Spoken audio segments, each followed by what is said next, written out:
महाराष्ट्राचं कुलदैवत असलेल्या जेजुरीच्या खंडोबा गडावरील पूर्व दिशेला असलेल्या आणि देवस्थानकडून भाडेकरांना दिलेल्या पेढा महाप्रसाद विक्री दुकानाला गुरुवारी रात्रीच्या सुमारास अचानक भीषण आग लागली।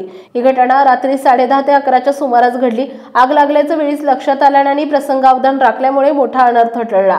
सुदैवानं घडलेल्या घटनेमुळे जेजुरी गडाला कोणताही धोका झाला नाही, तसेच कोणतीही जीवितहानी झाली नाही। मिळालेल्या माहितीनुसार देवस्थानच्या वतीनं भाडेकरांना दिलेला पेढा आणि महाप्रसाद विक्री करणाऱ्या अधिकृत दुकानात कार्यरत असलेल्या कामगारांना दुकान बंद करताना पेटता धूप दुकानातून बाहेर न टाकता खाली टाकला। याच धुपाच्या उष्णतेतून आगीची परिस्थिती निर्माण झाली असावी असा प्राथमिक अंदाज व्यक्त केला जातोय। रात्री उशिरा दुकानातून धुराचे लोट येताना देवस्थान कर्मचारी यांनी पाहिल्यानंतर त्यांनी तातडीने जेजुरी नगर परिषद अग्निशमन विभागाशी संपर्क साधत घटनास्थळी पाचारण केले।